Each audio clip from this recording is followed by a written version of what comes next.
तो ड्रामा की शुरुआत हमारी फीमेल लीड लिसा से होती है। जब उसकी आंख खुलती है तो उसे एहसास होता है कि वह तो मर चुकी थी और अब उसका दोबारा जन्म हो गया है। लिसा हैरान होती है और सोचती है कि यह कौन सी जगह है। तभी एक सिस्टम की आवाज आती है जो उसे बताता है कि वह एक नावेल की दुनिया में आ गई है और इस बार वह उस नावेल की विलन बन चुकी है जो हर तरह के बुरे काम करती है और आखिर में हीरो उसे सजा देता है और जेल में डाल देता है। लेकिन सिस्टम लिसा को एक मौका देता है कि अगर वह चाहे तो अपनी किस्मत बदल सकती है, लेकिन इसके लिए उसे हीरो और हीरोइन की डॉग बनकर रहना होगा और उनकी हर बात सुननी होगी। लिसा यह सुनकर गुस्से में कहती है कि वह एक प्रिंसेस है और किसी की गुलामी नहीं करेगी। फिर वह आईने में अपना चेहरा ध्यान से देखती है और जैसे ही वह बाहर निकलती है तो सारे मेड्स और हाउसकीपर्स उसे देखकर झुक जाते हैं और उसका स्वागत करते हैं। लिसा उन्हें बताती है कि उसे भूख लगी है तो मेड्स पूछते हैं कि मैडम आप क्या खाना चाहेंगी। लिसा देखती है कि एक लड़की वहां लंच कर रही होती है तो वह कहती है कि मुझे भी वही खाना चाहिए। सिस्टम उसे बताता है कि यह लड़की ही इस नावेल की हीरोइन है जिसे लिसा ने पहले बहुत बुरा ट्रीट किया है। वह एक बहुत ही मासूम और सीधी सादी लड़की है। सिस्टम लिसा को समझाता है कि अगर वह चाहती है कि उसकी एंडिंग अच्छी हो तो उसे इस हीरोइन को अपनी बेस्ट फ्रेंड बनाना होगा और उसकी हर बात माननी होगी। यह सुनते ही लिसा गुस्से में सिस्टम पर चिल्ला उठती है कि वह चुप रहे। तभी सारे लोग चौंक जाते हैं। तभी जेन्नी लिसा के पास आती है और उससे बात करने लगती है। लिसा उसकी बातों से समझ जाती है कि यह वही लड़की है जो सिर्फ दिखावे में अच्छी बनती है लेकिन अंदर से वैसी नहीं है।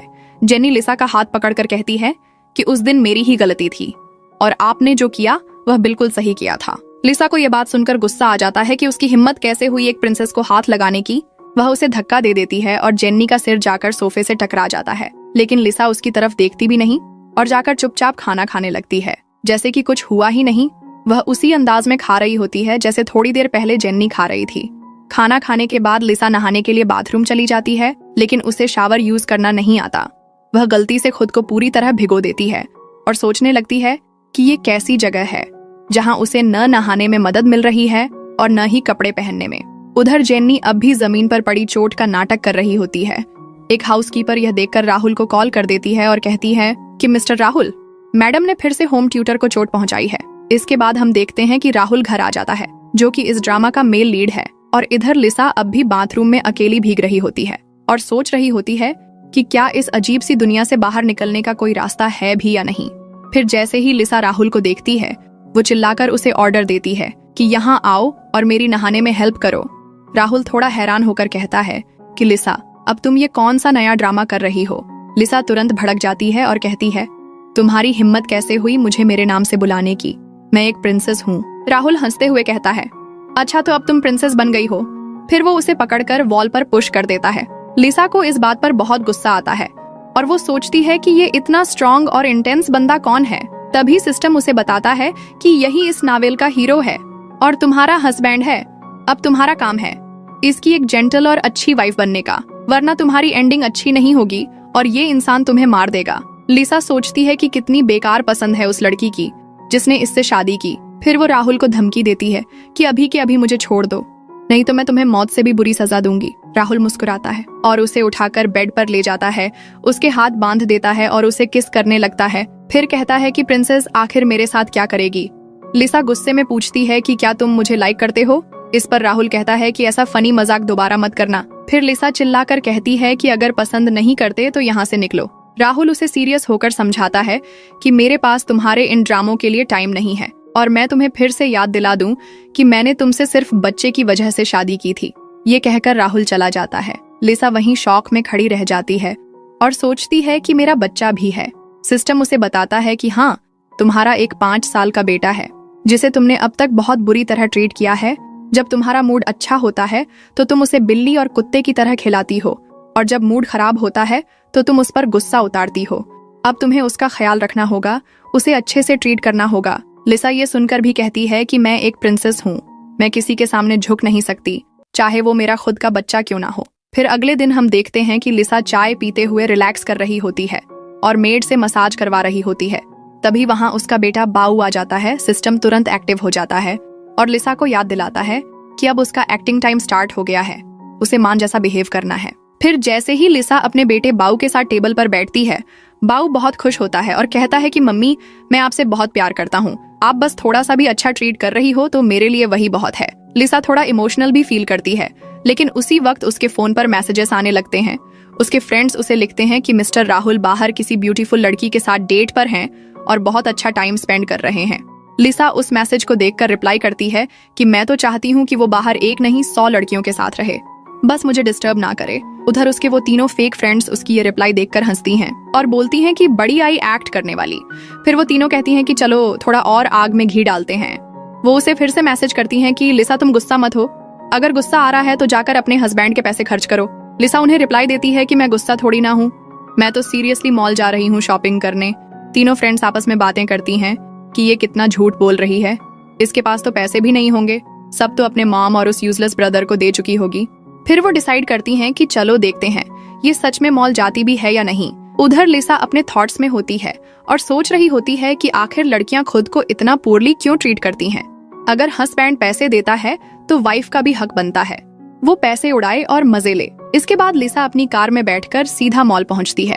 तभी उसके तीनों फ्रेंड्स उसे देख लेती हैं और पूछती हैं कि क्या तुम अपने हस्बैंड के लिए कोई गिफ्ट लेने आई हो। लिसा बिना एक्सप्रेशन बदले बोलती है कि वो डिजर्व नहीं करता और ये कहकर सीधा स्टोर के अंदर चली जाती है। उसका ये एटीट्यूड देखकर तीनों फ्रेंड्स थोड़ी शॉक्ड रह जाती हैं।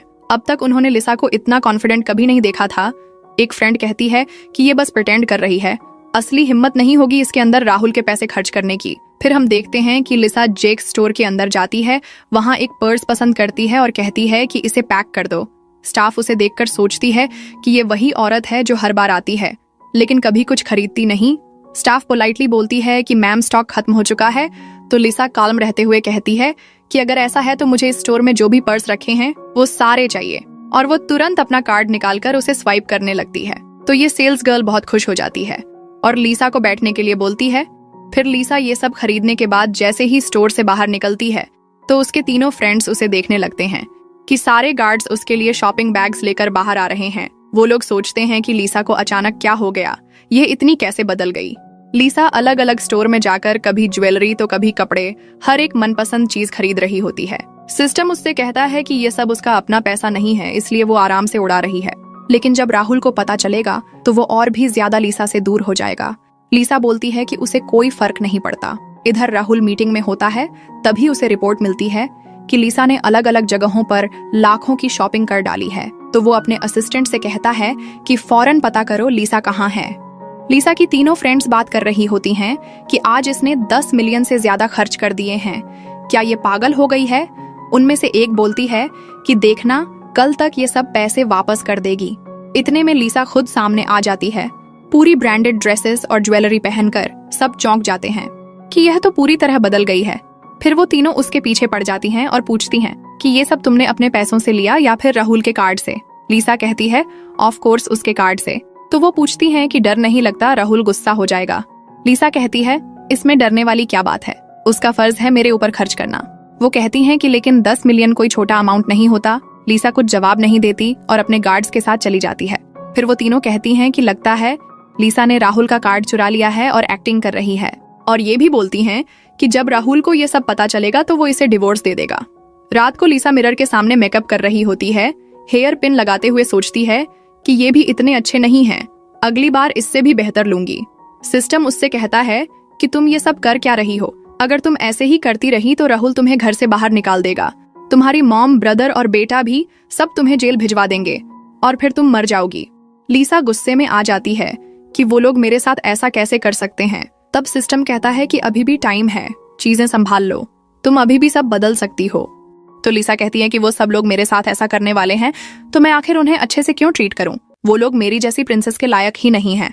इतने में राहुल वहां आ जाता है और लिसा से पूछता है कि तुम किससे बातें कर रही थी। तभी राहुल को लिसा सच में एक प्रिंसेस जैसी लग रही होती है और लिसा बोलती है कि क्या हुआ, मैंने तुम्हारे पैसे खर्च कर लिए तो तुम्हें बुरा लग रहा है। जो मर्द किसी लायक नहीं होते वही अपनी औरत को सपोर्ट नहीं कर पाते। राहुल कहता है कि मैंने तुम्हें कार्ड दे दिया था, तुम जितना चाहे खर्च करो, मुझे फर्क नहीं पड़ता। लिसा गुस्से में कहती है कि फिर मुझसे सवाल क्यों कर रहे थे।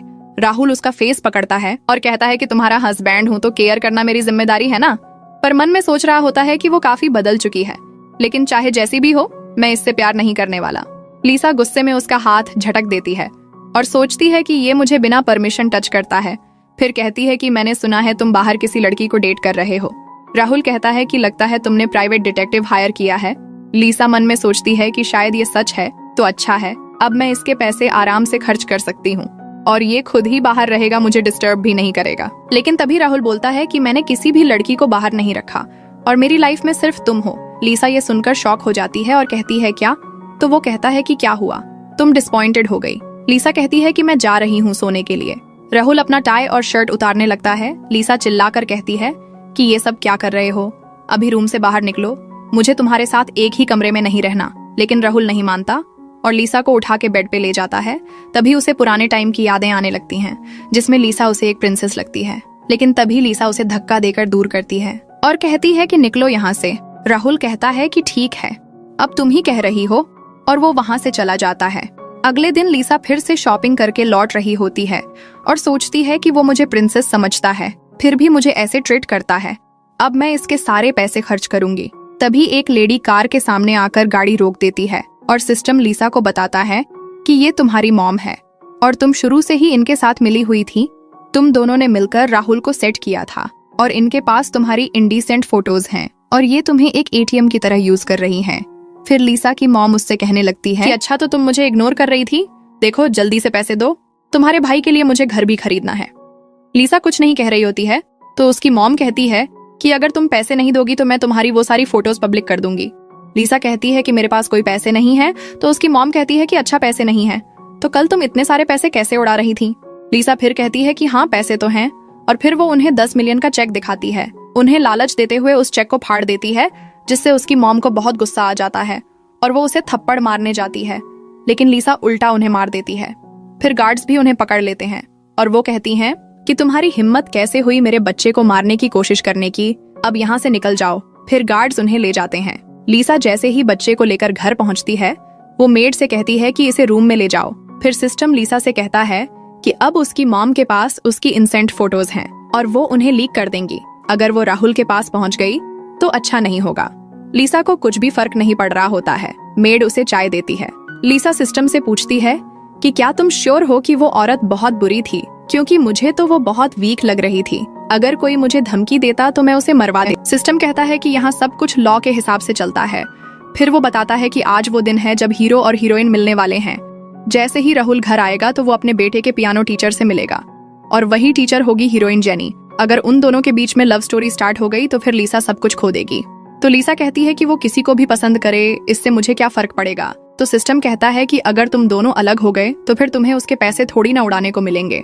लीसा कहती है कि तुम भूल रहे हो, डिवोर्स लेने के बाद मैं उसकी पूरी आधी प्रॉपर्टी ले लूंगी और कुछ दिनों के लिए तो मजे से जीऊंगी। फिर हम यहाँ पर भाव को देखते हैं जो कि जेनी के साथ पियानो सीख रहा होता है। तभी राहुल घर आया होता है और वो भाव के पियानो टीचर जेनी से मिलता है और मेड से कह देता है कि ड्राइवर से बोलकर उसे घर छोड़ने को बोल दो, और फिर वो भाव को लेके जाने लगता है। तभी जेनी सोच रही होती है कि मिस्टर राहुल की वाइफ तो कितनी बुरी है, तो आखिर वो इतनी लकी क्यों, उसकी जगह मुझे यहाँ पर होना चाहिए था। फिर यहाँ पर भाव राहुल को बताने लगता है कि डैड मैंने मम्मी को माफ कर चुका हूँ। तो राहुल कहता है कि क्या तुम भूल गए कि उसने तुम्हें किस तरीके से मारा था। तो भाव कहता है कि डैडी अब मम्मी मुझे बिल्कुल नहीं मारती है, बल्कि वो तो मेरा कितना ख्याल रखती हैं और उन्होंने आज मुझे प्रोटेक्ट भी किया। तो फिर राहुल भी कहने लगता है कि हाँ वो अचानक से बहुत ही बदल गई है, लेकिन वो चाहे जो बन जाए मैं उसे कभी पसंद नहीं करने वाला। फिर हम देखते हैं लीसा यहाँ बाथरूम में नहा रही होती है और तभी वो अपने मॉम डैड और ब्रदर को मिस करने लगती है और सिस्टम से कहती है कि क्या मुझे वापस घर जाने को मिलेगा। तो सिस्टम बताता है कि स्टोरी जब खत्म हो जाएगी तो उसे रिवॉर्ड मिलने वाला है। तो लीसा पूछती है कि क्या रिवॉर्ड मिलेगा। फिर तभी इतने में राहुल यहाँ बाथरूम में आ जाता है। तो लीसा उसे देखकर कहने लगती है कि तुम यहाँ पर क्या कर रहे हो, निकलो यहाँ से, मुझे कोई सर्विस नहीं चाहिए। तो फिर राहुल इसे देख के जा रहा होता है और कहने लगता है कि मुझे सच में यकीन नहीं आ रहा कि कोई पर्सन इतना कैसे बदल सकता है, कहीं तुमने कोई प्लास्टिक सर्जरी तो नहीं करवाई हो। तो फिर लीसा बहुत ज्यादा गुस्सा हो जाती है और उसे चिल्लाने लगती है कि मैं नेचुरल ब्यूटी हूँ, समझे, मुझे प्लास्टिक सर्जरी मत बोलो। तो राहुल ये सुनकर स्माइल करने लगता है और फिर कहता है कि मैंने अपने असिस्टेंट को बोल दिया है कि उसने कल की तुम्हारी फ्लाइट की टिकट बुक कर दी है। कल तुम ऑक्शन पार्टी में जाना और जो ज्वेलरी चाहिए रहेगी वो खरीद लेना। तो लीसा मन में सोचती है कि लगता है ये मेरा गुस्सा शांत करने के लिए सब कर रहा है, कितना अच्छा है। फिर वो इसे कह देती है कि क्या तुम मेरे लिए प्राइवेट प्लेन का अरेंजमेंट नहीं करोगे, फिर तुम कैसे हस्बैंड हो। राहुल कहता है कि ठीक है मैं अरेंज करवा दूंगा। तो यह भी कहती है कि ये तुम्हारी जिम्मेदारी है, समझे। और फिर राहुल जब यहाँ पर अपना बुक पढ़ रहा होता है तभी लीसा शावर लेकर बाहर आती है और इसे कहने लगती है कि तुम यहाँ पर क्या कर रहे हो। तो तो राहुल कहता है कि मेरा रूम है तो मैं तो यहीं रहूंगा ना। तो लिसा कहती है कि ठीक है, मैं जाती हूँ गेस्ट रूम में। तो फिर राहुल जल्दी से उसे रोक लेता है। फिर लिसा चिल्लाने लगती है कि तुम ये सब क्या कर रहे हो। राहुल कहता है कि मैंने तुमसे शादी बस यहाँ घर में डेकोरेशन के लिए लाकर रखने के लिए नहीं करी है, मेरी भी कुछ नीड्स हैं। और फिर वो लिसा को किस करने लग जाता है और दोनों ही रात साथ स्पेंड कर लेते हैं। फिर नेक्स्ट मॉर्निंग जैसे ही लिसा उठती है तो सोचती है कि बड़ा जेंटलमैन बनता है, लेकिन कल रात देखो। फिर जैसे ही लिसा रूम से बाहर आती है तो देखती है कि भाव यहाँ पर खेल रहा होता है। तो वो कहती है कि क्या तुम्हारी स्कूल नहीं है? तो वो बताता है कि मम्मी आज छुट्टी है। फिर लिसा उसके साथ खाना खाती है और उसके बाद अपनी फ्लाइट में बैठकर ऑक्शन पार्टी के लिए निकल जाती है। फिर लिसा अपनी फ्रेंड्स को मैसेज करके बताती है कि उसका हस्बैंड उसके लिए कितना कुछ कर रहा है और उसे ऑक्शन पार्टी में भेज रहा है। फिर पार्टी में लिसा को एक ज्वेलरी पसंद आती है और वो उस पर बहुत बड़ी बिडिंग लगा देती है। तो राहुल का असिस्टेंट जल्दी से उसे कॉल करके सब बता देता है। राहुल कल रात की बात याद कर रहा होता है और असिस्टेंट से कहता है कि उसे जो चीज पसंद आई है उसे खरीदने दो।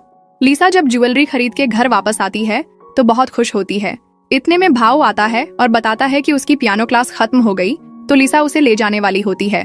तभी हाउसकीपर आती है और बताती है कि घर के बाहर उसका भाई मिलने आया है। तो लिसा सोचने लगती है कि उसका भाई तो बिल्कुल अच्छा नहीं था। जब वो उसकी मदद करने गई थी तब उसने सारे पैसे फेंक दिए थे और बिना हेल्प लिए चला गया था। तो लिसा हाउसकीपर से कहती है कि मुझे ऐसा भाई नहीं चाहिए, उसे यहाँ मत भेजो। पर तभी उसका भाई हान अंदर आ जाता है। लिसा उसे देखकर सोचती है कि ये तो मेरे प्रिंस ब्रदर जैसा लग रहा है, लेकिन सिर्फ शक्ल सेम है। मेरा भाई ऐसा हार्टलेस नहीं था। फिर हन बदतमीजी से बात करने लगता है तो लिसा भी उसे उसी अंदाज में जवाब देती है। वो कहता है कि ठीक है, फिर मुझे तुमसे बात नहीं करनी है और जेनी से कहता है कि चलो मैं तुम्हें घर छोड़ देता हूँ। लिसा उसे ताना मारते हुए कहती है कि क्या तुमने सिक्योरिटी गार्ड की जॉब ले ली है? तभी सिस्टम कहता है कि तुम अपने भाई से ऐसे कैसे बात कर रही हो, वो बहुत अमीर बनने वाला है और अगर तुमने उससे पंगा लिया तो वो तुम्हें जेल में डलवा देगा। लिसा कहती है कि जब ये मेरे साथ इतना सब करेगा तो मैं इससे अच्छे से क्यों पेश आऊं। लिसा गुस्से में सोचती है कि मैं इसे सबक सिखाऊंगी।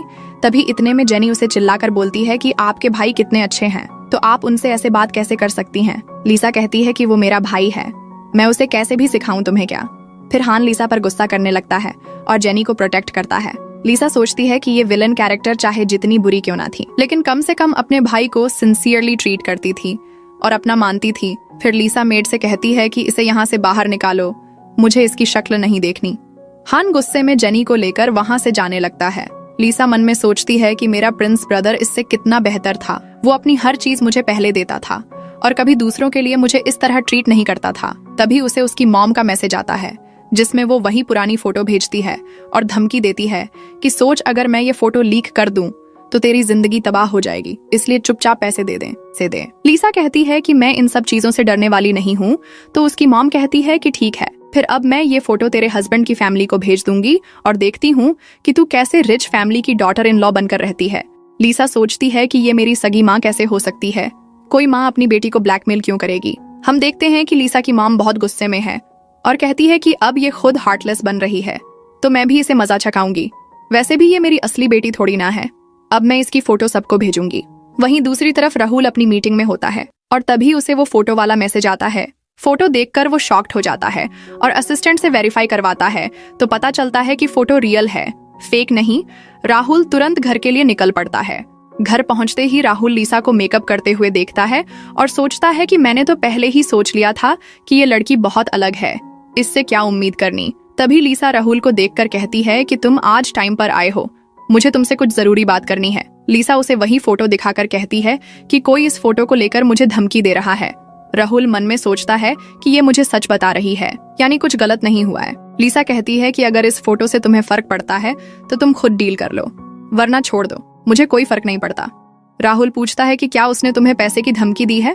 लिसा कहती है कि हाँ, लेकिन मैं उसे एक भी पैसा नहीं देने वाली और ठीक है, अब मैं सोने जा रही हूँ।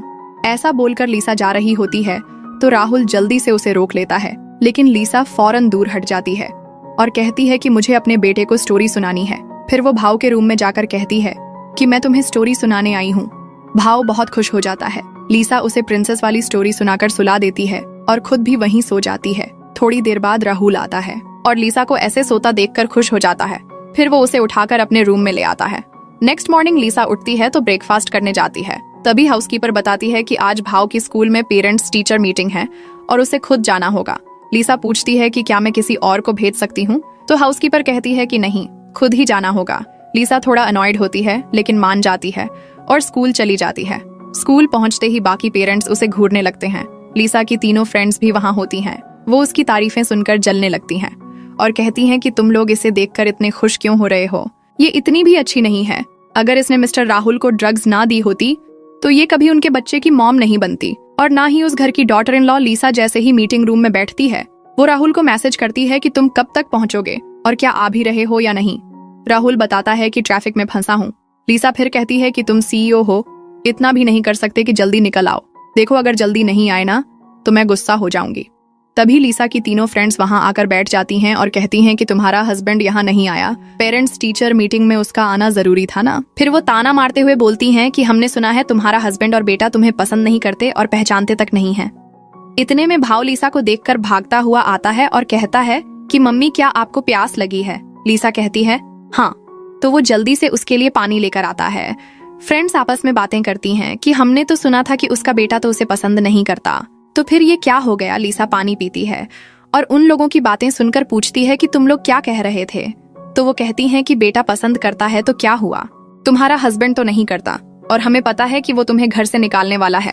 तभी भाव उन तीनों के ग्लास की तरफ देखने लगता है क्योंकि उसने कुछ तो मिलाया हुआ है। फिर लिसा यहाँ पर गुस्से में होती है कि राहुल अभी तक पहुंच क्यों नहीं रहा है, मुझे बहुत गुस्सा आ रहा है। तभी बाकी लोग बोलने लगते हैं कि मिस्टर राहुल तो तुम्हें बिल्कुल पसंद नहीं करते हैं और लगता है कि उनके दिल में तुम्हारे और बच्चे के लिए कोई फीलिंग्स ही नहीं है, शायद इसलिए वो यहाँ मीटिंग में भी नहीं आएंगे। लेकिन इतने में ही राहुल मीटिंग के लिए पहुंच जाता है। बाकी सब लोग उसे देखकर चौंक जाते हैं और फौरन ग्रीट करने लगते हैं। राहुल सीधे लिसा के पास जाता है और कहता है सॉरी मैं लेट हो गया। लिसा गुस्से में कहती है कि मुझे तुम पर बहुत गुस्सा आ रहा है, लेकिन सारे लोग देखकर हैरान हो जाते हैं कि मिस्टर राहुल तो अपनी वाइफ के पास ही आए हैं। मीटिंग के बाद जब ये लोग अवार्ड लेकर बाहर निकलते हैं तो राहुल लिसा की तारीफ करता है कि आज तुमने बहुत अच्छा परफॉर्म किया और फिर वो उसे किस करने लगता है और भाव को गोद में उठाकर बाहर ले जाने लगता है। बाकी पेरेंट्स उन्हें देखकर बात करने लगते हैं कि ये लोग कितने हैप्पी फैमिली लग रहे हैं। कार में जाते हुए लिसा थोड़ी थकी होती है और कहती है कि मुझे अब जल्दी सोना है। राहुल कहता है कि मैंने तो कल रात तुम्हारी नींद डिस्टर्ब भी नहीं की थी, तुम्हें तो एनर्जेटिक होना चाहिए। लिसा बोलती है कि तुम बहुत बात कर रहे हो, मुझे सोने दो। तो राहुल कहता है ठीक है और उसे अपनी जैकेट से कवर कर देता है। रात में लिसा फिर से एक सपना देखती है पुराने टाइम का, जब उसकी मौत हो गई थी और राहुल बहुत अपसेट हो गया था। वो अपने लोगों से पूछ रहा होता है कि उसे जहर किसने दिया। एक गार्ड बताता है कि वो असल में उसे सीक्रेटली मारने के लिए आई थी, इसलिए उसने जहर मिलाया। राहुल ये सुनकर कहता है कि अगर वो मुझे मारने आई थी तो ठीक है, मैं अपनी जान खुद इसे दे दूंगा, मैं भी इसके साथ मर जाऊंगा। ये सपना देखकर लिसा उठ जाती है और सोचती है कि उसे जहर देने वाला प्रिंस का गार्ड था, लेकिन वो तो प्रिंस को मारने गई थी ना, फिर वो मेरे लिए इतना अपसेट क्यों हो रहा था। और सबसे बड़ा सवाल ये था कि वो प्रिंस बिल्कुल राहुल की तरह क्यों दिखता था। तभी सिस्टम उसे बताता है कि आज की कहानी के मुताबिक हीरो और हीरोइन आज रात क्लब में मिलने वाले हैं और अब सिस्टम ये बता रहा होता है कि हीरो और हीरोइन को कोई ड्रग दे देगा और दोनों साथ टाइम स्पेंड कर लेंगे। तो इसलिए लिसा को अपनी स्टोरी में कुछ चेंज करना होगा, नहीं तो उसकी ट्रेजिक एंडिंग होगी।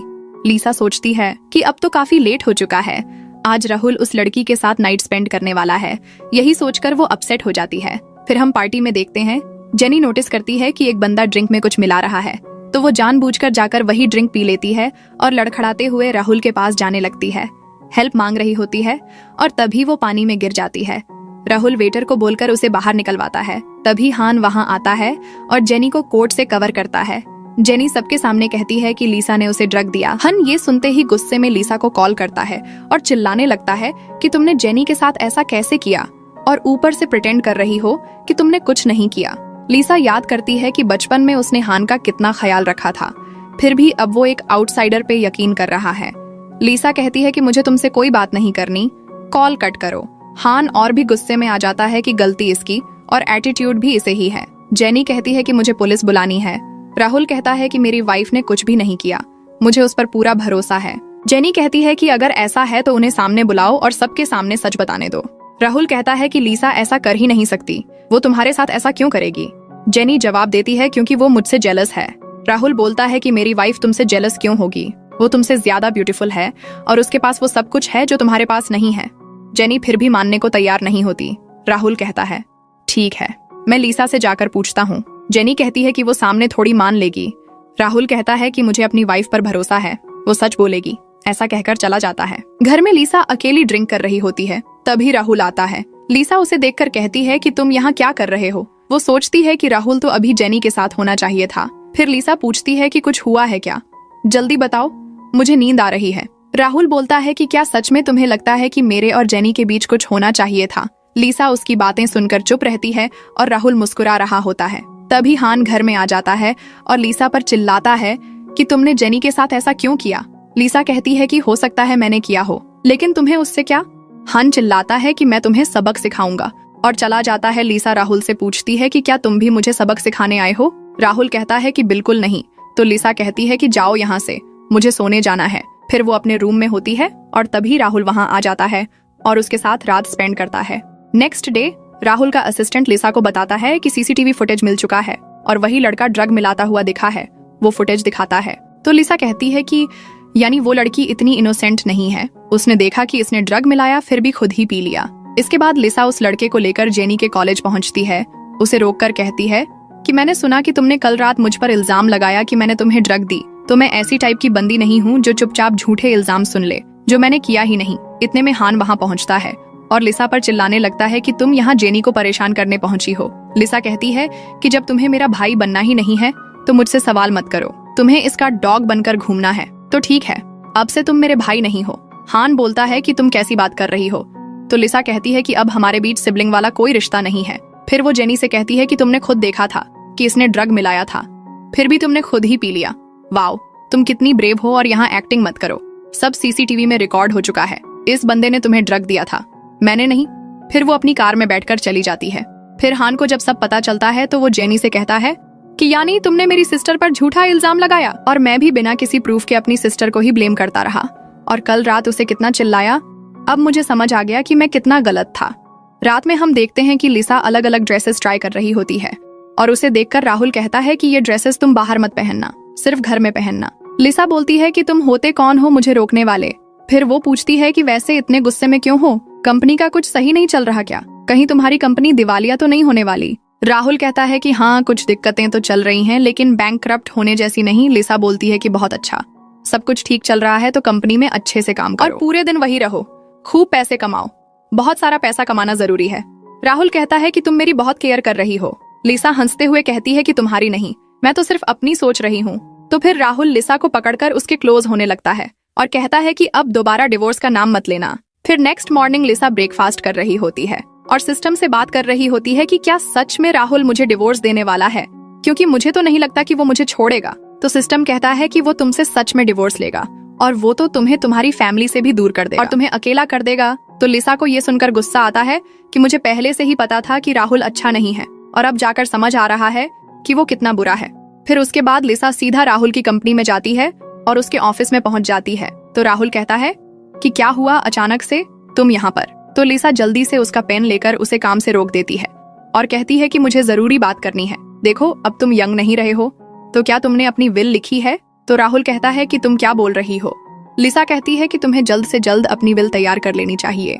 तो राहुल कहता है कि मेरी मेडिकल रिपोर्ट जाकर देख लो, मैं अभी बहुत ही हेल्दी हूँ और कुछ साल तो आराम से जी ही लूंगा।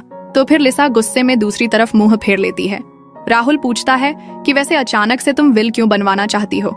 लिसा कहती है कि मैंने एक टीवी शो में देखा था कि मेन हीरो अचानक मर जाता है और वो विल बना के नहीं जाता तो बेचारी हीरोइन को कुछ भी नहीं मिलता, इसलिए मुझे डर लग रहा है कि अगर तुम भी कहीं अचानक से मर गए तो मुझे सारे पैसे कैसे मिलेंगे, इसलिए जल्दी से विल बना लो और हाँ ज्यादा कंजूस मत बनना। ऐसा बोलकर लिसा वहाँ से चली जाती है। राहुल तो यहाँ बहुत खुश होने लगता है और अपने असिस्टेंट से कहता है कि तुम्हें भी लग रहा होगा ना कि वो मुझे कितना लाइक करती है। फिर हम देखते हैं लिसा टीवी पर न्यूज देख रही होती है जिसमें एक म्यूजियम के बारे में बताया जा रहा होता है जहाँ पुराने जमाने की चीजें रखी हुई हैं, खास करके प्रिंसेस मिक की। और प्रिंसेस मिक कोई और नहीं बल्कि लिसा ही है। तो वो अपने बारे में टीवी पर न्यूज देखकर सिस्टम से पूछने लगती है कि तुमने तो कहा था कि ये नॉवेल वर्ल्ड है ना, तो फिर इसमें मेरे टाइम के बारे में न्यूज कैसे चल रही है। सिस्टम कहता है कि ये नेचुरल है। फिर लिसा पूछती है कि स्टोरी के एंड में मुझे वापस अपने घर जाने को मिलेगा ना। तो सिस्टम बताता है कि हाँ तुम्हें रिवॉर्ड मिलने वाला है। फिर जैसे ही राहुल घर आता है तो वो लिसा को न्यूज देखते हुए सोचता है कि ये हिस्ट्री में कब से इंटरेस्टेड हो गई। फिर वो उसके पास आकर बैठता है लेकिन लिसा उसकी तरफ देख ही नहीं रही होती। राहुल उसका बाल टच करने जाता है तो लिसा कहती है कि मुझे शांति से टीवी देखने दो। फिर यहाँ पर लिसा के चिप्स खत्म हो जाते हैं तो वो राहुल से कहने लगी कि मुझे और चिप्स खाने हैं तो आप मेरे लिए खरीद कर लेकर आओ। फिर राहुल तुरंत अपने असिस्टेंट को कॉल करता है और बहुत सारे चिप्स चॉकलेट्स वगैरह मंगवाने को बोल देता है।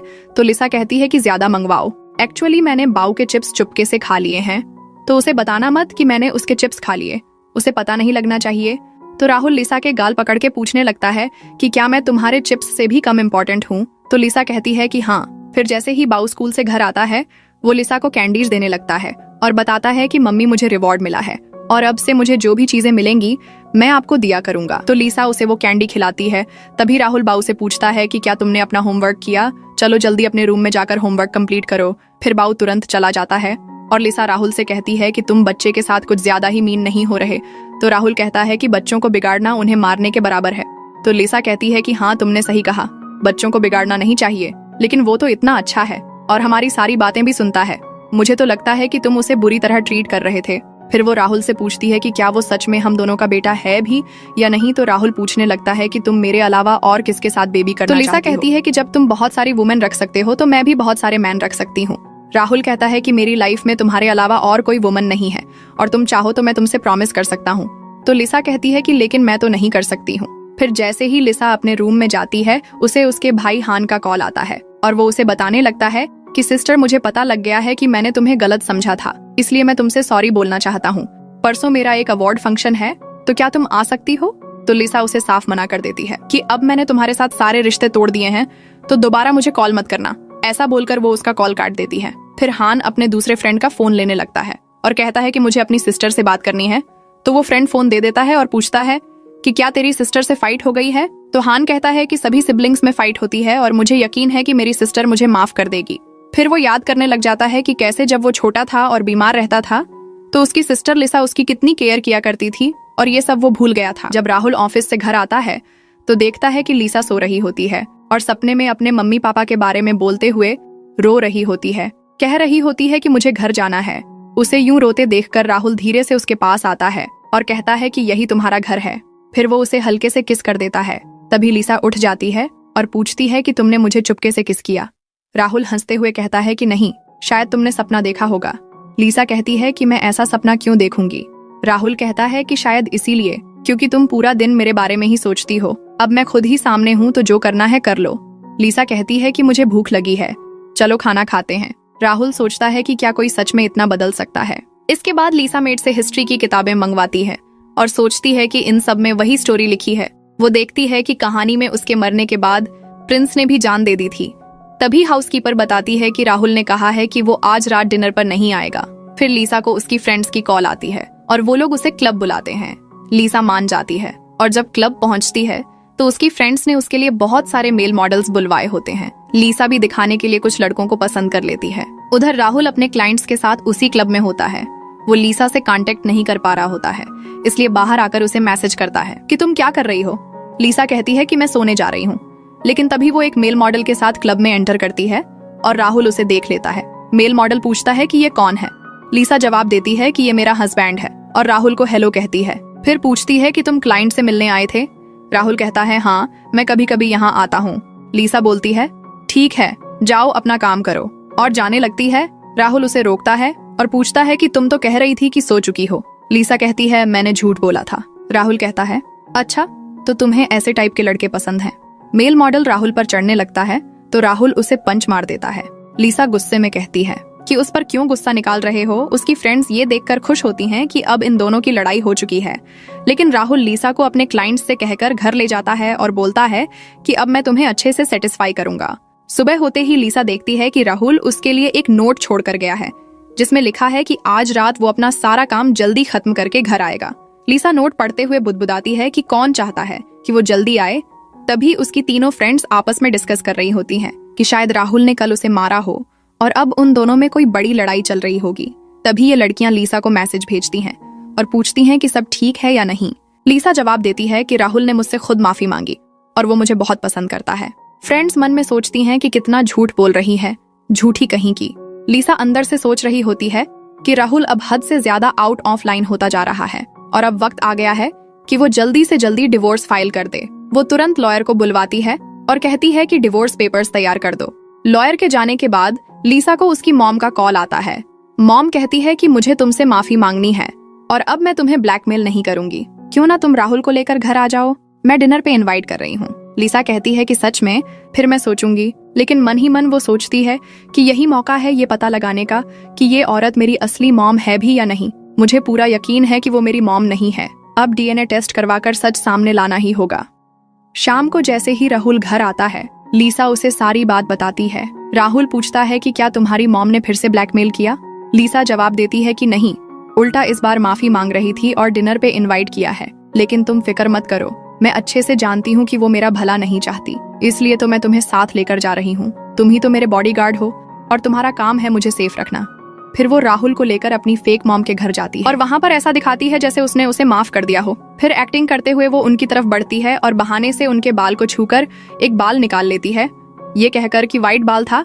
इसके बाद वो बहाना बनाकर राहुल के साथ वहाँ से निकल जाती है। और जब दोनों कार में होते हैं तो लिसा उस बाल को देखकर राहुल से कहती है कि अब इस डीएनए टेस्ट से सब कुछ साफ हो जाएगा। लिसा राहुल से कहती है कि मुझे डीएनए टेस्ट कराना है ताकि ये पता चल सके कि वो औरत मेरी असली मॉम है या नहीं। राहुल मुस्कुराते हुए कहता है कि क्या तुम मुझसे काम करवाना चाहती हो और कुछ प्लीज भी नहीं करोगी। लिसा उसकी बात पर हंसते हुए उसे हस्बैंड कहकर सॉफ्टली मनाने लगती है, लेकिन राहुल फिर भी नखरे दिखा रहा होता है। लिसा कहती है कि अगर नहीं मानोगे ना तो मैं ये काम किसी और से करवा लूंगी। बस इतना सुनते ही राहुल सीधा मान जाता है और कहता है कि किसी और को मत ढूंढो, मैं ही करूंगा। रात को जब राहुल लिसा के साथ सो रहा होता है तो उसे फिर से वही पुराने सपने आने लगते हैं जिसमें वो लिसा को मरते हुए देख रहा होता है। वो डर कर उठ जाता है, बार बार उसे यही सपने आते हैं तो वो सोचने लगता है कि इन सब का कोई तो गहरा कनेक्शन है। नेक्स्ट डे राहुल वही हिस्ट्री बुक पढ़ने लगता है जो लिसा पढ़ रही थी और जैसे जैसे वो स्टोरी पढ़ता है तो उसे याद आता है कि जब लिसा पहली बार मिली थी तब उसने खुद को प्रिंसेस कहा था। राहुल को यकीन हो जाता है कि वो टाइम ट्रैवल करके यहाँ आई है। सुबह लिसा की नींद खुलती है तो वो राहुल को सामने देखकर कुछ सेकंड के लिए रुक जाती है। उसे लग रहा होता है कि ये राहुल भी बिल्कुल उसी पुराने जमाने वाले इंसान जैसा लग रहा है। वो मन में सोचती है कि क्या इसका भी मेरी तरह कोई रीबर्थ है। फिर राहुल उसके लिए खाना बनाता है और जब लिसा वो टेस्टी खाना खाती है तो मन ही मन सोचती है कि डिवोर्स के बाद मैं इसे सच में मिस करूंगी। राहुल को ये बात उसके असिस्टेंट से पता चल चुकी होती है कि लिसा ने किसी लॉयर को हायर किया है। तभी राहुल लिसा को रिंग पहनाने जाता है, लेकिन वो उसे डिवोर्स एग्रीमेंट पकड़ा देती है। लिसा मन में सोच रही होती है कि स्टोरी की एंडिंग डिवोर्स ही है, तभी तो मैं अपने असली घर लौट पाऊंगी।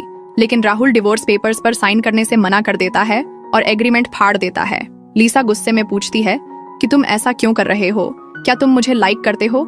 राहुल जवाब देता है कि हाँ, मैं तुम्हें लाइक करता हूँ और अगर वजहें गिनाने बैठूं तो पूरी लिस्ट बन जाएगी। लिसा जल्दी से खुद को उससे दूर करती है और कहती है कि मैं तुम्हें पसंद नहीं करती। लेकिन वो पूछती है कि आखिर तुम्हें मेरे बारे में क्या पसंद है। राहुल उसे हग करके कहता है कि बहुत कुछ पसंद है। फिर वो कहता है कि कम से कम मुझे 1 महीना दे दो, मैं तुम्हें महसूस करवा कर रहूंगा कि मेरा प्यार सच्चा है। लिसा थोड़ी देर सोचती है और फिर बोलती है कि ठीक है, ये प्रॉमिस करो। तभी बियो ये बात सुन लेता है और जब वो लिसा के साथ स्कूल जा रहा होता है तो पूछता है कि मम्मी, क्या आप मुझे और डैडी को छोड़ने वाली हो। लिसा प्यार से कहती है कि ऐसा बिल्कुल नहीं है। तभी अचानक एक आदमी इन लोगों को नुकसान पहुंचाने आता है। लिसा बिना सोचे तुरंत बियो को बचाने के लिए आगे आ जाती है। फिर इसके बाद स्कूल में सभी पेरेंट्स और टीचर्स इकट्ठा होते हैं और जैसे ही राहुल को पता चलता है तो वो भागते हुए वहां पहुंचता है। उसे लिसा की बहुत फिक्र हो रही होती है और गुस्से में उसे डांटने भी लग जाता है।